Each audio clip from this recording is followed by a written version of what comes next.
야곱이 베델에서 하나님을 만나다 하는 이런 제목으로 우리가 말씀을 나누려고 합니다.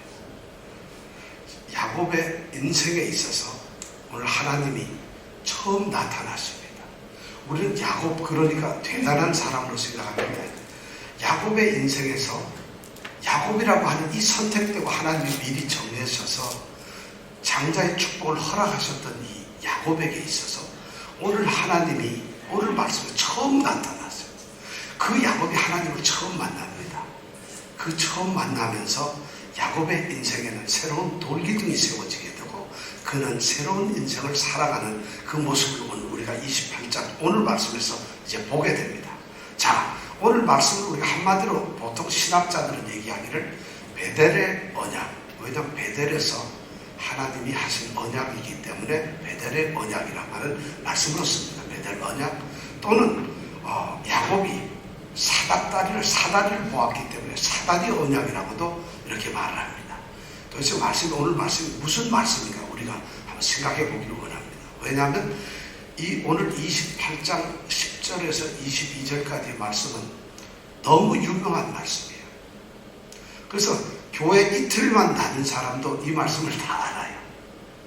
그럼 여기 계시는 분은 이틀이 뭐예요? 2년도 넘었고, 그러니까 우리 다 알잖아요. 다 아는 말씀이지만 오늘 말씀 우리가 다시 한번 진지하게 생각을 해보려고 합니다.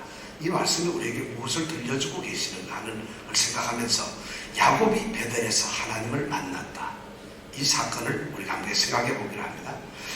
먼저 우리가 이 10절하고 11절 두 절만 한번 함께 읽어보겠습니다. 다 같이 읽겠습니다.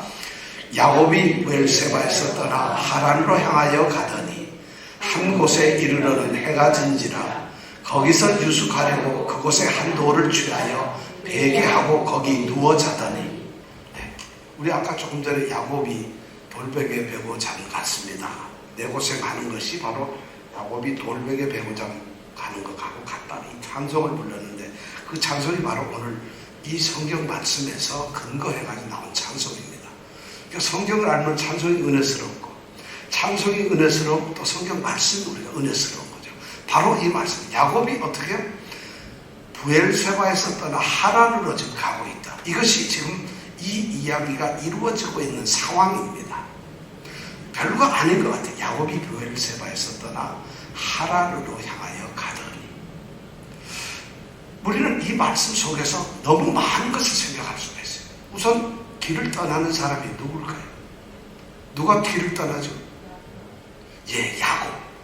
또 야곱이 길을 떠나는 게 뭐가 대단한 거겠어요? 이렇게 말씀을 하면은 오늘 바로 28장 9절까지 우리가 배워왔던 말씀을 하나도 기억을 안 하시는 분이에요. 전혀 내용을 모르는 거예요.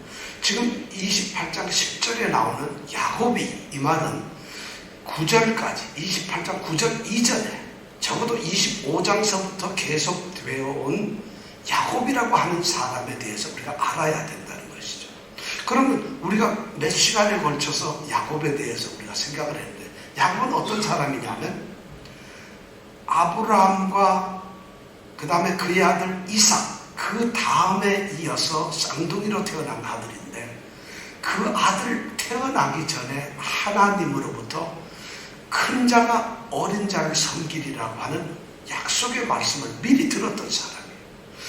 야곱은 어린 자예요. 에서는 큰 형인데 형이 동생인 야곱을 섬길 것이라고 하는 하나님의 예언, 약속의 말씀을 듣고서 이미 복중에서 태어난 사람이라는 것이에요. 그러니까 이런 말을 우리는 미리 정했다, 선택했다. 하나님은 이미 야곱을 선택을 해두고 계시는 겁니다. 그럼 야곱은 선택된 사람이라구나, 이렇게 알 수 있어요. 거기다가 우리는 또 알 수 있는 게 뭐냐면, 야곱은 형 에서로부터 장자의 명분을 사들인 사람이고, 또 에서 대신 아버지 이삭으로부터 장자의 축복을 빼앗아 받은 사람이에요. 그는 이미 장자의 명분도 가지고 있고 장자가 누려야 될 축복도 받은 사람이었어요. 그런데 왜 이 사람이 지금 길을 가고 있나요? 장자의 명분도 가지고 있고 축복도 받았다면 지금 집에서 편안하게 축복을 누리면서 장자로서 살아가야 되는데 왜 그가 지금 그러지 못하고 길을 떠나야 했을까? 우리가 지금 이 야곱이라고 하는 사람을 그렇게 한번 조명을 해봐요. 지금 사실 야곱은 전혀 진정한 축복을 못 누려요. 축복의 대상이 아닙니다. 하나님이 약속하셨던 그 장자의 축복이라는 게 없어요. 그리고 그 축복의 그 모든 것들이 지금은 하나도 없는 것이에요. 지금 야곱의 모습은 어떤 사람이냐? 자기가 형을 속이고 아버지를 속였다고 하는, 조작을 했다고 하는 그 죄 때문에 죽음의 위협 속에 있어요. 왜냐하면 형 에서가 분노해서 죽이려고 하기 때문에. 그래서 아내를 찾기 위한 가짜 명분, 어쩌면 그게 진짜 명분이긴 하지만 아내를 얻으려고 한다는 이런 명분을 세워가지고 그는 지금 떠나가고 있어요. 자신의 미래도, 자신의 축복도, 그리고 자신의 생명조차도 그는 아무것도 보장받을 수 없는, 어쩌면 그냥 떠나는 쫓겨난 신세의 도망자입니다. 여기서 야곱이 이 말은 바로 그런 사람이에요. 가장 인생의 처절한 자리에 서 있는 사람이에요. 그 사람은 그런 사람이 아니죠. 축복의 주인공인데 그 주인공이 지금 그런 위치에 서서 길을 가고 있어요. 어디로 가고 있어요? 부엘세바에서 떠났어요. 부엘세바는 아버지 아브라함이 살았던 곳이고 자기의 아버지 이삭이 살았던 곳이고 어머니가 살고 있는 곳이고 지금 형이 살고 있는 곳이고 자기가 함께 뛰어놀던 친구들이나 또는 종들 모든 것이 살고 있던 고향 땅이에요. 야곱이 지금 고향 땅을 부엘세바를 떠납니다. 그리고 어디로 가나요? 하란이라고 하는 곳으로. 하란은 어머니가 살았던 어머니의 고향입니다. 지금 떠나가는 그 거리가 바로 옆에 있는 옆 동네가 아니라 적어도 500마일 이상을 가야 합니다. 800km, 900km 이상을 가야 하는 엄청난 장거리입니다. 지금 그 길을 떠나고 있어요. 하란 땅. 하란 땅에는 외할아버지가 살고 있고 외삼촌이 살고 있어요. 그런데 그 외삼촌의 딸들 중에서 이제 아내를 얻기 위해서 야곱은 쫓겨서 도망을 가고 있어요. 잠시 에서에게서 그 죽음의 위협을 피하기 위해서 지금 도망을 가고 있어요. 10절은 바로 그런 얘기를 하고 있다. 야곱이 부엘세바를 떠나 하란을 향하여 간다. 이 말은 지금 그러한 상황이 우리에게 주어지고 있어요. 우리는 연속극을 보듯이 그림을 지금 야곱이 가고 있는 것을 볼 수 있어요. 그런데 이 야곱이 지금 11절에 보니까 한 곳에 이르렀어요. 어느 곳인지는 모르는데 한 곳에 이르렀어요.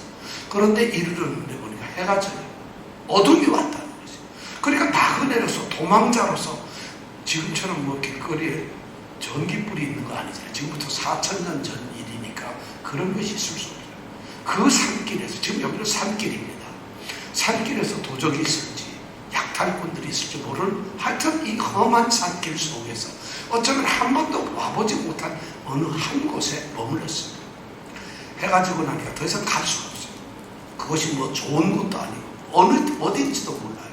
그런데 나중에 보면 여기가 루스 땅이라 그러는 걸로 봐서는 부엘세바에서 떠나가지고 적어도 3일 길을 걸어가야 됩니다. 왜냐하면 한 110km 정도 떨어진 거리거든요.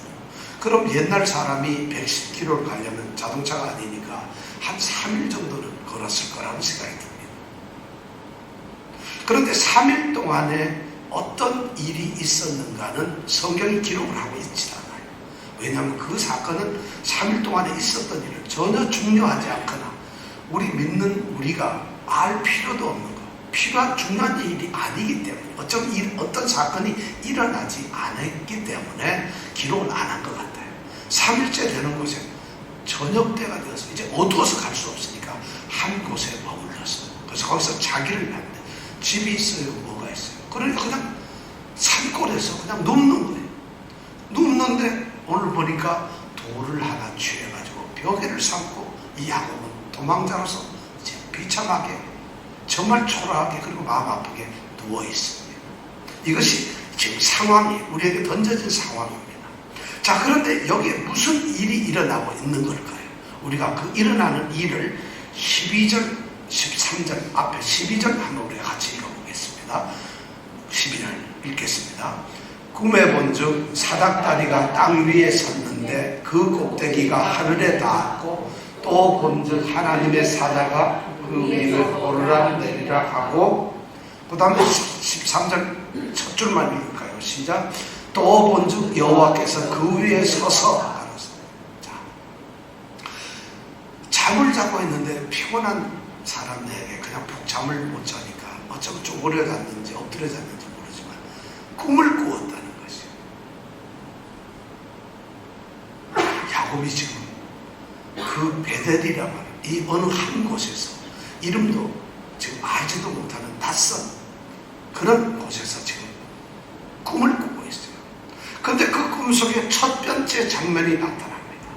이제 여기서 하나님을 만나게 되는데 꿈을 꾸고 있는데 첫 번째 장면이 탁 나타나는데 뭐가 나타나냐면 땅에서부터 하늘로 올라가는 사닥다리가 하나 탁 꿈에 나타나는 거예요.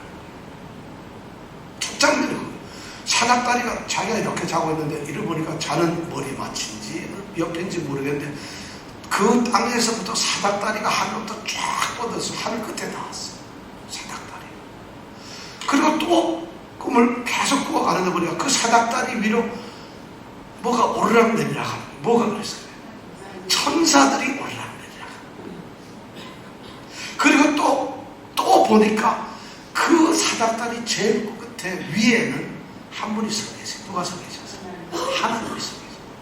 지금 우리는 이게 동시에 나타난 장면이 아니에요. 이 성경 말씀을 잘 읽어보면 보니까 사닥다리가 있었어요. 그리고 또 보라 하고 보니까 천사들이 오르락내리락 하고 있어요. 그리고 또 보라 하니까 그 하나님의 천사들이 오르락내리락 하는 가운데 그 꼭대기 하나님이 서 계시는 거예요. 세 번 보라. 우리 성경에 그렇게 번역을 안 해놓고 있어요. 근데 지금 이 꿈을 꾸면서 아주 생생하게 꿈을 꾸고 있어요. 하늘을 통하는 사닥다리, 그리고 하나님의 일을 통해서 우리를 돕고 우리에게 또 하나님의 말씀을 전해주고 또 우리를 갖다 구출하기도 하고 인도하기도 하는 그 천사들이 오르락내리락 하는 자. 뭔가 지금 굉장한 일이 벌어지고 있는 거죠. 그리고 세 번째 보았을 때는 조금까지 없었던 하나님께서 그 사닥다리 위에 서 계시더라고요. 드디어 야곱이 처음 하나님을 보게 되는 순간이에요. 어디서? 베델 이 한 곳에서 꿈속에서 보게 되는 거죠. 하나님께서 이 구약시대에는 사람에게 나타날 때, 만나실 때 보통 꿈에서 많이 나타나셨어요. 아니면은 어떠한 중요한 사건이나 어떠한 사람을 통해서 이렇게 하나님은 나타나셨어요. 옛날에 구약시대에는 그랬다는 겁니다. 구약시대에 보면 꿈속에 하나님을 만났던 사람이 많아요. 그럼 오늘날 우리는 꿈속에 하나님을 만날 수 있을까요? 없을까 없을까? 난 모르겠어요. 만날 수 있는지. 하나님이 뭐 꿈속에 나타나시면 만날 수가 있겠죠. 그런데 신약시대에 와서는 하나님은 어디에서 나타나냐? 말씀 속에서 나타나요. 왜냐하면 하나님이 나타나시는 걸 신학적인 용어로 계시, 나타내신다, 계시라는 말을 써요. 그러니까 하나님의 계시는 바로 이 성경이에요. 그러니까 하나님은 어디에 나타나신다? 그러니까 성경이 중요한 거예요. 성경을 모르는 사람은 하나님의 나타나심을 만날 수가 없다는 거죠. 하나님의 현현이 지금은 말씀으로 나타났어요. 자, 꿈속에서 지금 이 야곱은 그 당시에는 하나님을 처음 만나는 거예요. 그것도 전혀 이름 모를 땅에서 잠자고 있다가 초라한 그 모습 가운데서 하나님을 만나요. 아니, 하나님이 찾아오신 거예요. 하나님이 즉 이삭을 찾아오신 거예요. 정확하게 따지면 하나님은 이삭을 만나기 위해서 지금 이곳으로 이삭을 데리고 오신 거예요. 이삭은 지금까지 하나님의 택하신 어린 자였고 약속의 아들이었고 정말 이삭이 선택한 하나님의 백성의 이제 대를 이어가야 될 사람인데 그가 하나님을 한 번도 만난 적이 없어요. 그런데 비로소 하나님의 부르심, 하나님을 만나게 되는 순간이 왔다는 거예요. 하나님이 부르신다. 이게 성경적으로 보면 이런 겁니다. 하나님이 택하신 자들, 미리 아신 자들, 미리 정하신 자들을 하나님이 부르세요. 그리고 불렀다는 게 뭐냐면 우리로 하여금 예수를 믿게 한다는 것이에요. 우리 믿는 사람들을 말이죠. 하나님이 미리 이미 다 정해 놓으셨어요. 우리가 예수 믿기 전에도 우리 집사님을 하나님이 미리 정해놨다는 거예요. 에이, 그게 뭘, 언제 하나님이, 난 하나님 알지도 못했는데 왜 정했어요? 성경이 말하는 건 그거예요. 하나님이 미리 정해놓으셨어요. 구원할 자를. 다시 말하면 우리는 아주 영롱한 진주 같은 보석 덩어리로 이미 만들어져 있는 존재들이에요. 하나님을 믿기 전에도 그런 존재였어요. 그런데 하나님이 바로 야곱이 태어나서 아무것도 하고, 야곱이 한 거라고는 속이고 사기치고 조작하고 이런 것밖에 없었어요. 그런데도 하나님은 그를 정해놨어요. 바로 이 이름 모를 한 곳에서 하나님은 야곱을 만나셨다. 부르셨다. 성도로 부르셨다. 야곱은 아마 그 전에 이삭을 통해서 또는 아브라함을 통해서 하나님에 대한 이야기를 들었을 거예요. 하나님에 대한 말씀을 많이 알았을 거예요. 이삭이 예배 드리는 것도 보았을 거고 제사를 드리는 것도 보았을 겁니다. 그럼에도 불구하고 이 야곱은 하나님을 만난 적이 없어요. 그런데 드디어 이곳에서 그는 하나님을 만나게 됩니다. 그리고 하나님은 이삭에게 지금 언약의 약속의 말씀을 주십니다. 놀랍지? 자, 13절에서 15절 말씀 우리 함께 읽어보겠습니다. 같이 읽겠습니다. 또 본즉 여호와께서 그 위에 서서 가라사대 나는 여호와니 너의 종 아브라함의 하나님이요 이삭의 하나님이라.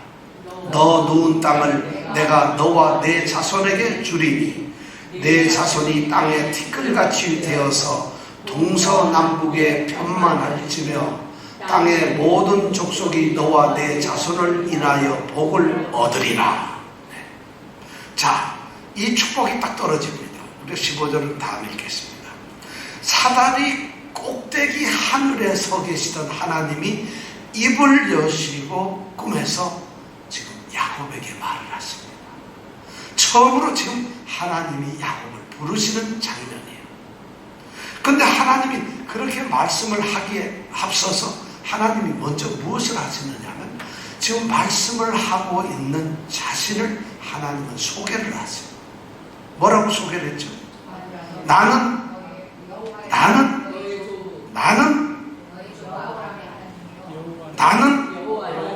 예, 제일 중요한 게 여호와예요. 근데 우리는 빨리 진도가 나가고 싶으니까 그 다음 다른 데 관심이 더 많아요. 이 성경 말씀에 가장 있습니다. 나는 여호와다. 하나님이 자신의 이름을 이야기합니다. 여호와는 하나님 이름이에요. 하나님이 야곱에게 요새만 하면 하이 야곱 나는 여호와야. 나는 최경옥이야. 이렇게 하는 거랑 똑같아요. 자기 이름을 얘기하는 거예요. 하나님이. 지금 야곱은 하나님의 이름을 알까요? 모를까요? 어쩌면 모를지 몰라요. 하나님의 택하신 자임에도 불구하고 하나님을 만난 적이 없으니까 몰랐을지도 몰라요. 그러니까 이 하나님께서는 먼저 자신을 소개하세요. 근데 여호와라고 하는 이름을 밝히면서 소개해요. 성경에서 여호와라고 하는 말씀은 나는 하나님이야 하는 말씀하고 전혀 다릅니다. 나는 여호와라고 하는 말씀은 이제 나는 너와 약속을 하는 그런 하나님이란 이런 뜻이에요. 여호와라는 말은 약속을 하시겠다는 뜻이에요. 그러니까 우리가 여호와 하나님 이럴 때는 약속의 하나님. 근데 여호와 하나님 이렇게 보면 하나님은 능력이라는 의미를 가지고 있어요. 여호와는 약속이라는 말을 가지고 있어요. 그러니까 여호와 하나님 그러면 무슨 말이 될까요? 약속을 능력 있게 이루시는 하나님 이런 뜻이에요. 그러니까 여호와 하나님 이 말은 바로 그런 뜻이에요. 그런데 하나님께서 여기서 나는 여호와라고 말씀을 해요. 하나님이라고 말씀을 안 하죠. 그러면서 그 다음에 뭐라고 하느냐면 너의 조부 아브라함의 하나님이고 이삭의 하나님이라고 드디어 하나님이라는 말씀을 해요. 나는 너와 지금 약속을 하려는 여호와인데 너의 할아버지인 아브라함 그리고 이삭 그들을 삶 속에서 내가 모든 것을 행했던 바로 능력의 하나님이다. 내가 이 얘기를 하나님은 하시면서 자신을 소개합니다. 너무 중요한 말씀을 좀 이야기하죠. 우리는 이 말씀이 아무것도 아닌 것 같아요. 우리 만나시는 이 하나님은 야곱이 모를까 봐. 내가 니네 할아버지 잘 알고 있어. 그리고 나이가 너의 아버지 이삭도 잘 알고 있어. 내가 그 하나님이거든. 이런 말씀이 아니에요. 지금 하나님께서는 어떻게 이렇게 말씀하시는 게 뭐냐면 그 당시에 이방 또는 세상의 종교에서 이랬어요. 하나님은 어떤 사람의 당대에만 그 신은 일을 해요. 그리고 그 사람이 죽어버리면 그 신은 사라지고 없어져요. 이것이 그 당시 사람들의 신관이었어요. 하나님 신을 그렇게 보고 있었어요. 그런데 지금 하나님께서는 뭐라고 얘기하냐면 너의 할아버지 아브라함 내가 그의 신이었다. 하나님이었다. 그리고 너의 아버지 이삭에게도 내가 하나님이었다.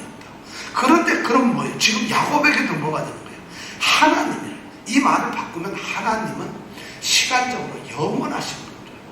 이방 헛된 신들처럼 잠깐 하나님 하다가 그 세대가 끝나면 떠나는 하나님이 아니라 영원한 하나님입니다. 하나님은 영원하신 하나님입니다. 한번 해볼까요? 하나님은 영원하신 하나님입니다.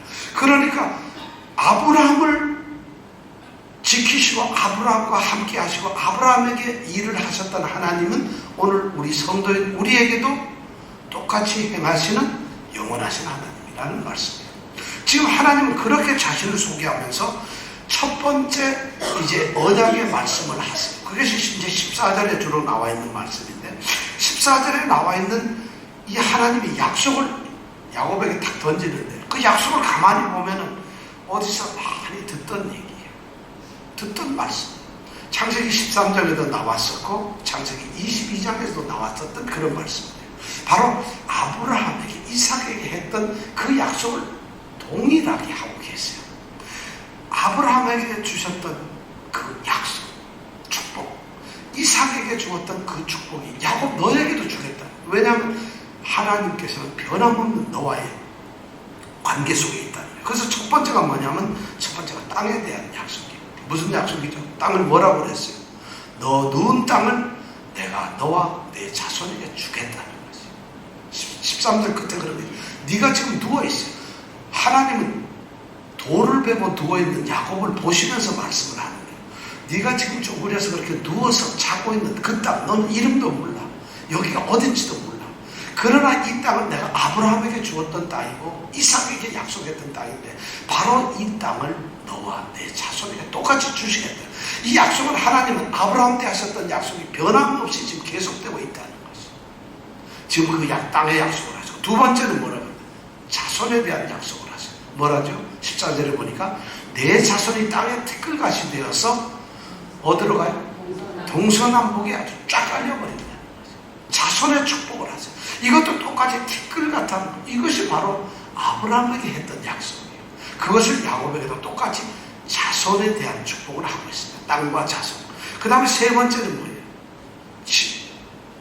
그 다음에 보면 또 뭐라고 되어 있죠? 땅의 모든 족속이 너와 내 자손이 인하여 복을 얻으리라. 이게 또 아브라함에게 했던 말이에요. 땅의 모든 족속이 너를 인하여 복을 받는다. 너를 저주하는 자는 내가 저주하고 너를 축복하는 자에게 내가 축복하겠다는 하나님의 약속. 만민에 대한 축복의 뿌리가 되게 하겠다는, 통로가 되게 하겠다는 이 약속을 똑같이 야곱에게 합니다. 하나님이 지금 처음 만나는 이 야곱을 향해서 아무런 것도 하지 않았던 이 보잘것없이 도망자 야곱에게 아브라함과 이삭에게 했던 약속을 똑같이 알고 있어. 너도 이제부터 동일한 축복의 주인공이다. 이 말씀을 선언하고 있는 거예요. 놀라운 것은 거기에서 멈추지 않고 그 다음에 야곱 이 자신을 위해서 야곱만을 위해서 또 다른 약속을 하신다는 것이 그것이 바로 15절에 나와 있습니다. 이건 야곱을 위해서 하나님이 예비하신 하나님이 야곱에게 주고자 하시는 하나님의 언약입니다. 15절 함께 읽어볼까요? 시작. 내가 너와 함께 있어 내가 어디로 가든지 너를 이끌어 이 땅으로 돌아오게 할지라. 내가 너에게 허락한 것을 다 이루기까지 너를 떠나지 아니하리라. 여기에서도 놀라운 축복을 세 가지를 하고 계세요. 하나님이 아까는 아브라함이나 이삭 아버지께 했던 언약을 반복하는 거였다면 그것을 우리가 또 야곱이 받을 거라고 그렇게 말씀하시는 거였다면 이건 야곱에게만 하는 약속인데 중요한 약속, 아주 중요한 약속. 첫 번째가 뭐냐면 참으로 내가 너와 함께 있겠다는 것입니다. 첫 말씀이 내가 너와 함께 있겠다는 것입니다. 지금 야곱은 이 말씀이 하나님이 함께 없었나요? 아마 하나님이 함께 있었을 거예요. 여러분 하나님 함께 없는 분 혹시 있나요? 이 중에?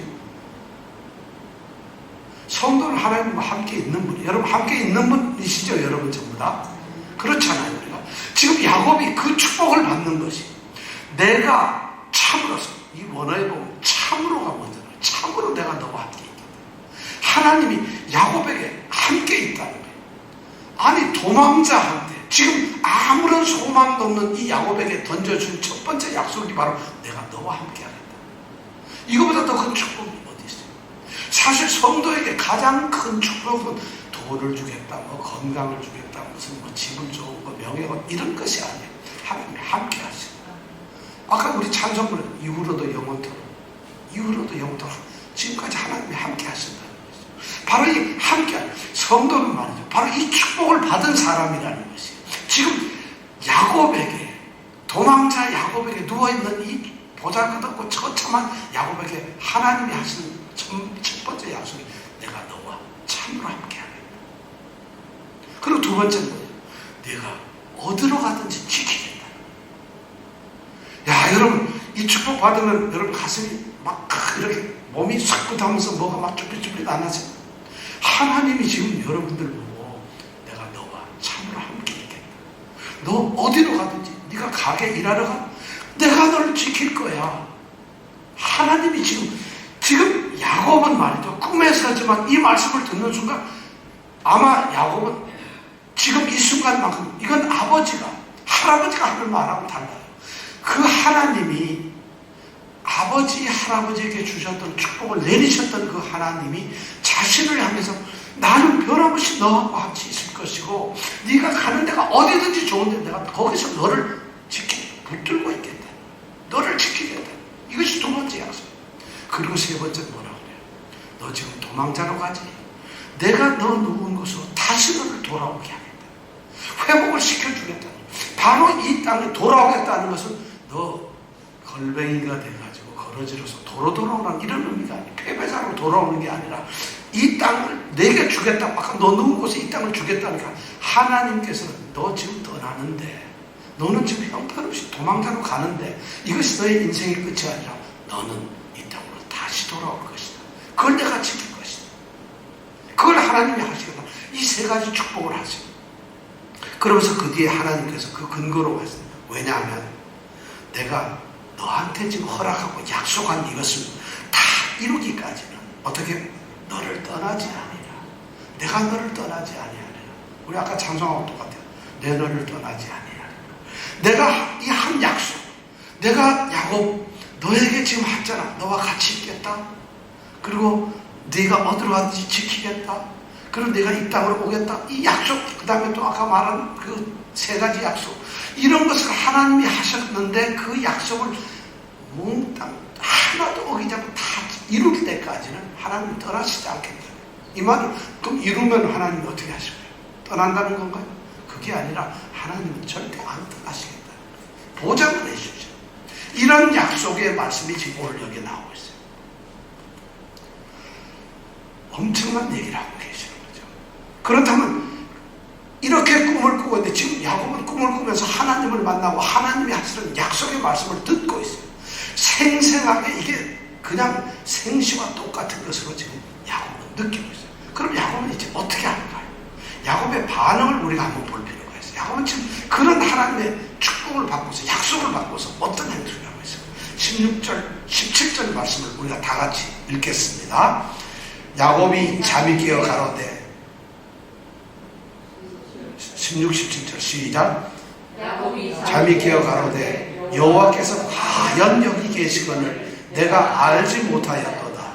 이에 두려워하여 가로되 두렵도다 이것이요 다른 것이 아니라 이는 하나님의 전이요 이는 하나님의 문이로다.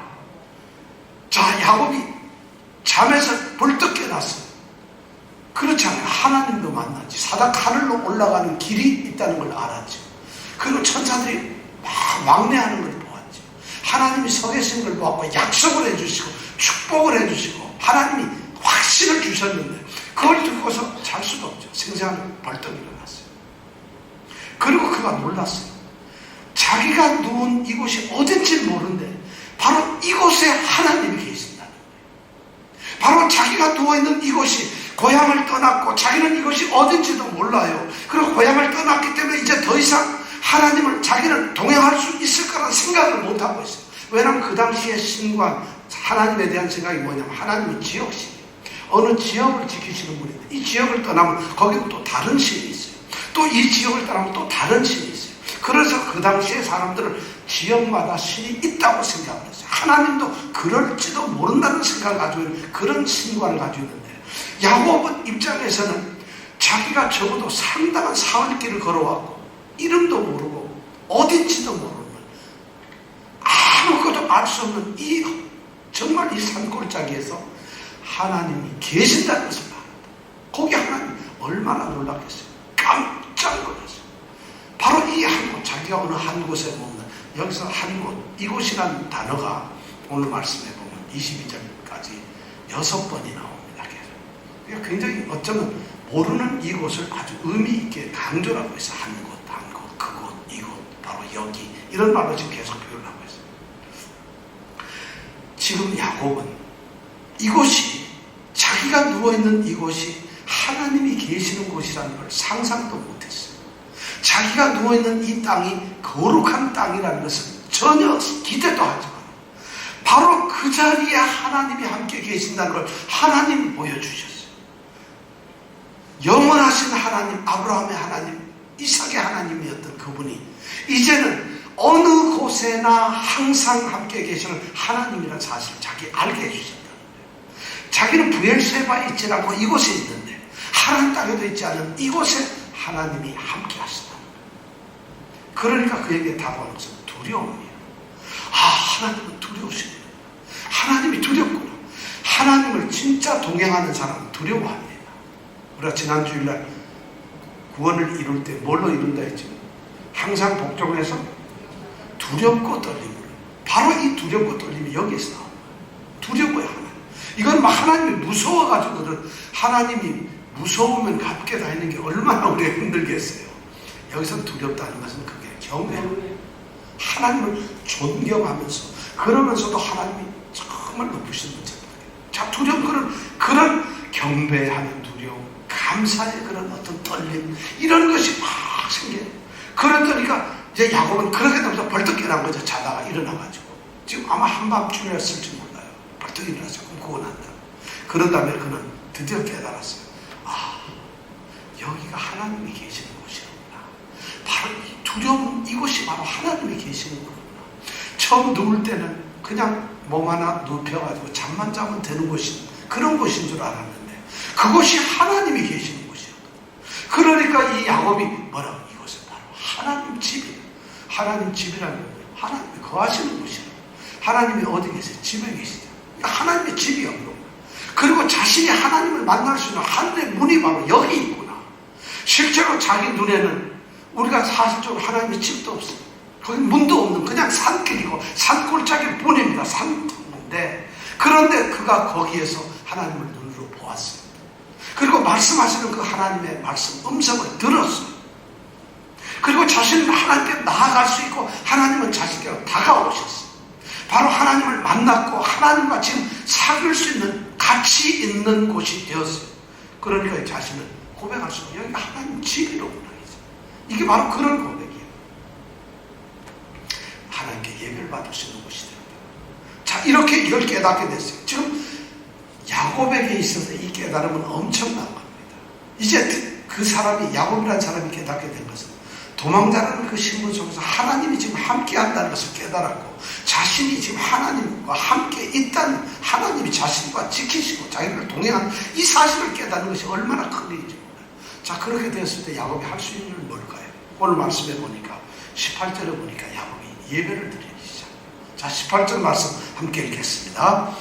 야곱이 아침에 일찍 일어나 베개 하였던 돌을 가져 기둥으로 세우고 그 위에 기름을 붓고, 야곱이 밤중에 꿈새고서 일어나가지고 여기가 하나님 집이로구나 하고 아마 또 잤는지 어떻게 됐는지 모르지만 아침에 다시 일찍 일어납니다. 오늘 말씀 보니까 일찍 일어나가지고는 자기가 어제 저녁에 베개를 삼았던 뭐죠? 돌덩이를 가지고, 그 돌덩이를 가지고 지금 어떻게 기둥을 심었어요. 그 돌을 거기다가 세웠어요. 여러분, 기둥 높이가 얼마나 될까요? 한 20m 될까요? 네? 혼자서 20m 어떻게 세웠어요? 더군다나 벽에 냈으면 크게 얼마나 나겠어요? 우리는 기둥을 세웠다니까 엄청나게 클 거로 생각하지 마세요. 아마 조그만한 자기 돌을 가지고 벽에 했던 그 돌을 세웁니다. 우리 아까 찬송가 불렀었죠. 야곱이 잠겨 일어나는 돌베개를 제단으로 삼거든요. 잠겨 일어나서 돌베개를 세웠다는 거죠. 자, 여기서 이 벽에를 돌을 세웠다는 것은 그 당시 사람들에게는 여러 가지 의미가 있어요. 사람이 죽어서 무덤이 있는 곳에 돌을 세웠어요. 요즘에도 그러니까 그 당시에 이미 있던 습관이 수천 년 동안 오늘까지 비석을 세우는 이유가 말이죠. 요즘 사람들이 머리가 좋아서 만든 게 아니라 역사가 있던 처음부터 사람이 죽은 곳에 돌을 세웠어요. 그것이 제일 처음에는 투박한 돌을 세웠다가 그 다음에 좀 깎아서 이쁜 돌을 세웠다가 지금은 대리석으로 깎아서 만들고 지금은 또 뭘로 앞으로 가면은 뭘 플라스틱으로 세울지도 몰라요. 하여튼 기둥을 세워요. 무덤에다가 세우거나 그렇지 않으면은 마을과 마을을 딱 경계를 짓는 경계표에 돌을 세우거나 아니면 길을 가는 나그네를 위해서 뭘 이정표, 도로판 다 이게 성경에 옛날에 다 있던 것이에요. 그런데 그런 것도 중요하지만 어떤 중요한 사건이 있었을 경우에 그 사건을 기념하기 위해 또 세우는 거예요. 지금 이 야곱이 여기에다 돌, 이 베개를 갖다 쌓아 놓는 것은 그걸 세운 것은 제단을 쌓았다는 것이에요. 이 신성한 곳에 하나님이 계시고 하나님의 집이니까 하나님의 집을 요즘 말로 하면 성전이에요. 성소가 되는 거예요. 하나님의 집이 성전이잖아요. 그럼 거기에다가 하나님의 집으로 지금 제사를 드리기 위해서 돌을 세운 거예요. 그리고 그 다음에 뭘 했어요? 돌을 세운 다음에 거기에다가 기름을 부었어요. 기름을 붓는다는 게 뭐예요? 이것이 바로 예배예요. 전적으로 헌신하고 자기를 정결하게 한다는 거죠. 지금 예배를 드리고 있어요. 하나님의 언약과 축복을 받은 이 야곱이 처음 했던 게 뭐냐면 이 거룩한 장소 하나님이 계시니까 그곳에다 제일 먼저 제단을 쌓고 그리고 자신을 헌신의 제물로 드려서 예배를 드리고 있다. 그러니까 예배라는 것이 여러분 이거 뭐 예배는 종교적으로 정해서 우리가 그냥 하나님께 예배하는 것이 아닙니다. 언약을 받고 약속을 받고 하나님의 축복과 보호하심과 인도하심의 약속을 받은 자들이 그 하나님의 은혜를 감사함으로 하나님을 찬양하는 것이 바로 예배예요. 예배를 할 때 만약 예배가 간절하지 않다 그러면 감사가 없다는 거예요. 하나님을 만나지 않았으니까 예배를 드릴 수가 없어요. 세상에 일이 너무 바빠서 예배 못 왔는데 더 하나님보다 더 감사한 일이 있다는 얘기죠. 지금 이 야곱은 아침에 일찍 일어나서 자신에게 언약을 주신 하나님께 제단을 쌓고 자신이 제물되어서 예배를 드립니다. 그리고 그는 그 다음에 19절에 보니까 또 하나 기념을 합니다. 19절 함께 읽겠습니다. 그곳 이름을 베델이라 하였더라. 이 성의 본 이름은 루스더라. 그 다음에 이 야곱은 그 땅에다가 기념을 합니다. 제사를 드리고 난 다음에 너무 중요한 땅이고 이것이 하나님이 계셨고 하나님의 집이 있는 곳이잖아요. 그러니까 이것을 언약을 받은 이 야곱이 어떻게 이름을 지었어요. 그곳 이름을 뭐라고 지었죠? 뭐라고 지었죠? 이름을? 벳엘. 벳엘은 무슨 뜻이라 했죠? 벳엘은 하나님의 집. 벳이 뭐라 했죠? 집. 벳은 집. 엘은 엘로힘 하는 엘 하나님이란 말. 벳엘 그러면 하나님. 우리가 베들레헴 하죠. 벳 이것은 집이란 말이에요. 들레헴은 떡이란 말이에요. 그럼 베들레헴은 무슨 말일까요? 떡집 그렇죠. 그러니까 성경에서 벳 이러면은 히브리어는 무슨 뜻이라고요? 그러면 벳 장윤정 이러면 뭡니까 되겠어요? 그렇죠. 그러니까 적용이 아주 빨라서 금방금방 하네요. 벳이란 집이라고. 베델 하나님의 집이에요. 그럼 벳바게, 벳세다 전부 벳은 다 그런 뜻이에요. 우리 여기 가면 벳바게 있죠. 벳세다 있죠. 베스페이지가 벳바게라는 말이 성경에 나오는 거죠. 베스페이지. 자, 베델이라는 이름을 지었어요. 왜 여기를 베델 하나님의 집이라 했을까요? 거기서 하나님을 만났고 자신이 거기 하나님이 계시니까 여기 당연히 하나님의 집이죠. 그래서 지었어요. 바로 하나님을 그곳에서 만났기 때문에 베델이. 그래서 베델의 하나님 이러면 하나님과 만나는 거. 만난 하나님, 내가 만난 하나님을 이야기할 때 바로 야곱이 만난 하나님을 얘기할 때 베델의 하나님이라고 합니다.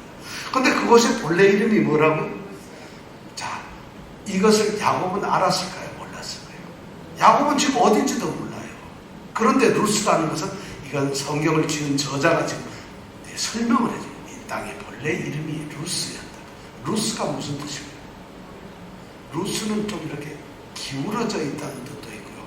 아몬드 있죠, 아몬드. 우리 보는 아몬드 있잖아요. 아몬드라는 나무를 말할 때 루스가 그래요. 루스, 아몬드.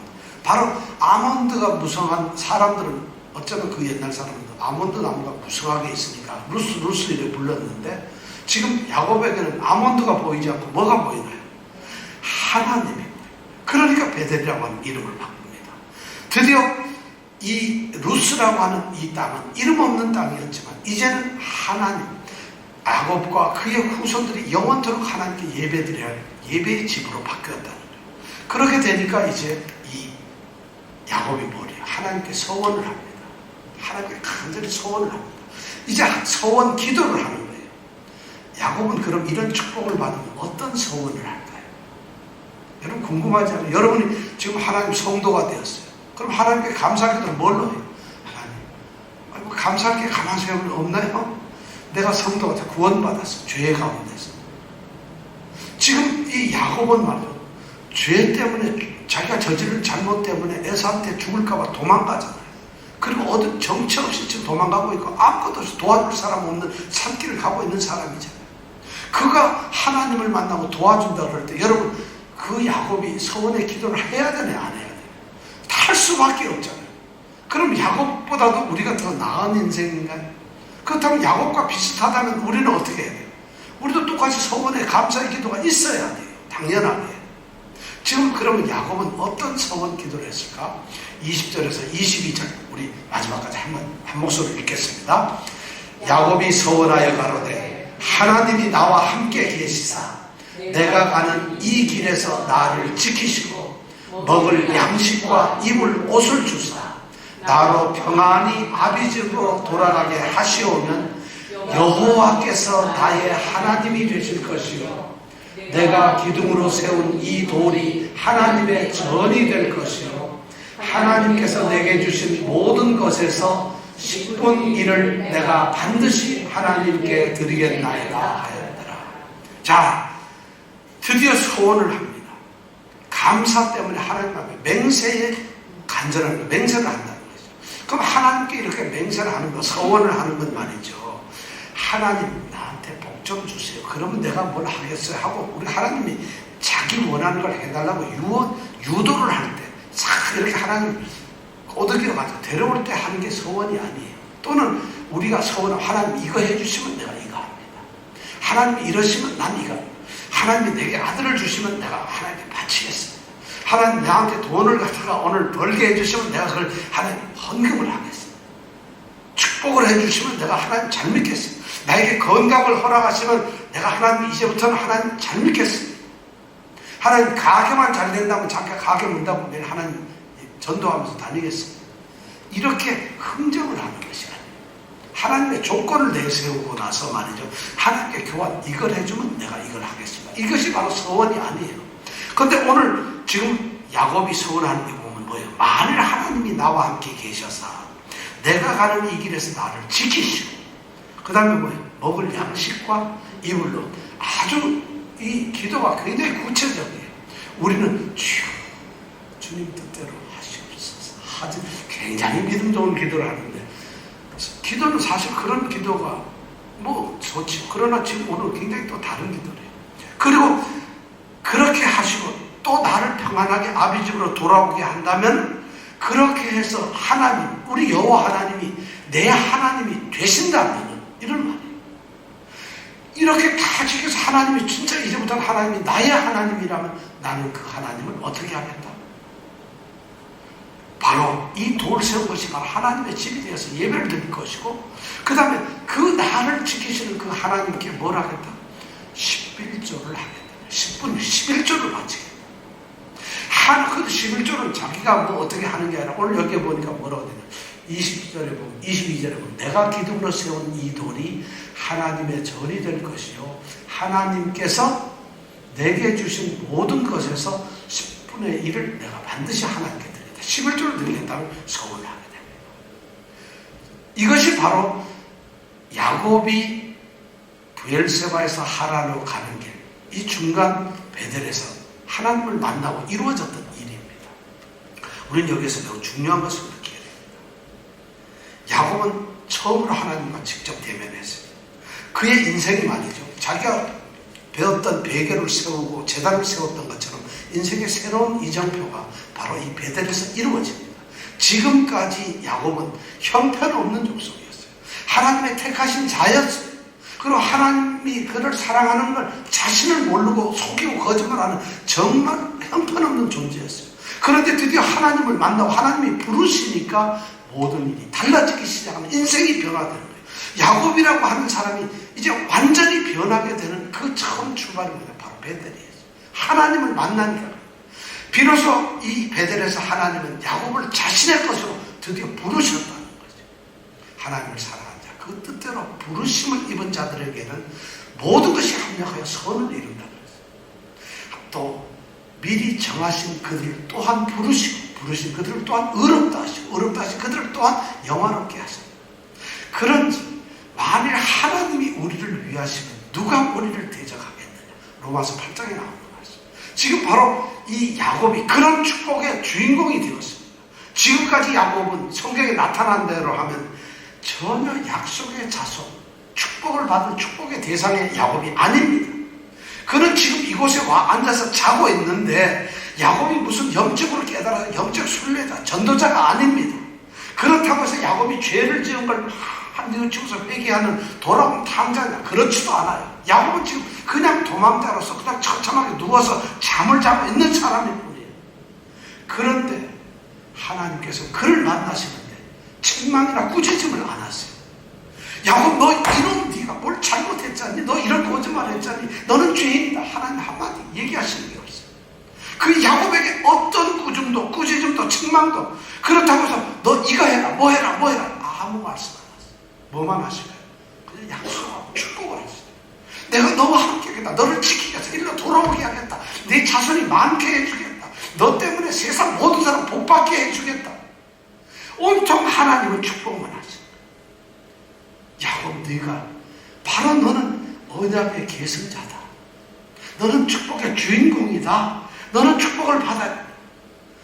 그 말씀을 야곱이 들었을 때 얼마나 마음속에 감격이 있었겠어요. 그는 드디어 자신이 누구라는 걸 깨닫게 되었다. 우리 성도들이 바로 그런 존재라. 여러분들이 그걸 아시기 바랍니다. 왜 하나님이 여러분과 함께 하시는 걸 모르세요? 왜 하나님이 여러분들을 택하셔가지고 내가 너와 함께 하겠다. 내가 어디로 간지 지키겠다. 내가 뭘 해도 지키겠다. 이러지 말라는 거예요. 어떻게 그럴 수가 있느냐는 거죠. 믿는 것이 뭐예요? 성도가 되는 것이 뭐예요? 지금 그 얘기를 야곱은 지금 그걸 누리고 있어요. 우리가 야곱보다 못하나? 우리가 못할 것 같진 않아요. 우리 사기치는 것도 없잖아요. 여러분 뭐 재산 나누는데 형님 거 몰래 뺏은 적 있어요? 우리 그렇게 사기치고 나쁜 자 아니잖아요. 그런데 야곱이 이런 축복을 받아서 아무것도 한 게 없는데 하나님은 그를 꾸짖지 않고 일방적으로 축복을 하세요. 우리가 바로 그런 존재라는 거예요. 지금 성경은 그걸 얘기해요. 하나님이 임하시는 자에게는 이런 축복이 있다는 것이에요. 이 축복을 우리 보고 누리라는 것이에요. 두 번째 중요한 것은 바로 이겁니다. 한 곳이라는 한 곳에서 이름 알 수 없고 낯선 곳이지만 그곳에서 그가 하나님을 만나고 하나님께로부터 은혜를 받는 축복을 받았어요. 전혀 기대하지 않았어요. 전혀 생각조차 할 수가 없었어요. 자기가 하나님의 은혜의 중심에 있을 거라고 지금 이곳에서 오늘 하나님 만나겠구나, 하나님이 축복해 주시구나 생각한 적 없었어요. 그냥 모르고 피곤하니까 졸음이 와서 너무 지쳐서 그냥 자는 거예요. 그가 무슨 예배를 드리려고 있는 것도 아닙니다. 성경 말씀을 열심히 읽는 것도 아니에요. 그 하나님은 말이죠. 어느 곳에서나 맞아. 우리가 일상적으로 일을 하고 있는 그곳에서도 하나님 임재하신다. 하나님과 함께 하세요. 그러니까 그리스도인들은 내가 어디로 가든지 내가 너를 지킨다는 이 말씀이 오는 거예요. 성경은 말 예배당에만 오면 하나님이 있는 거라고 이런 말씀을 한 적이 없어요. 성경은 말이죠. 네가 예배할 때만 너는 나의 자녀다. 이런 말을 한 적이 없어요. 하나님의 택하신 자들은 삶의 자리 어디에 서 있든지 어떤 순간인지 그는 하나님의 자녀이고 하나님이 지키십니다. 무조건 지키신다. 이것이 확실해요. 야곱이 지금 그렇게 되니까 얼마나 담대하게 인생을 살겠어요. 베델의 하나님, 이 야곱이 만났던 베델의 하나님은 우리의 하나님이에요. 그 하나님은 아브라함의 하나님, 이삭의 하나님, 야곱의 하나님이고 베델의 하나님이었다면 오늘날 뉴욕의 하나님이에요. 우리의 하나님이에요. 그렇다면 여기서 묻는 거예요. 그렇기 때문에 우리는 그 베델의 하나님을 만나기 위해서 베델로 올라가야 될 필요가 없어요. 왜냐하면 그 베델의 하나님은 바로 함께 하시는 하나님이기 때문에 지금 우리가 이곳에 있어도 이곳이 우리가 베델이 되도록 해야 되는 거죠. 왜냐하면 이곳이 바로 베델이에요.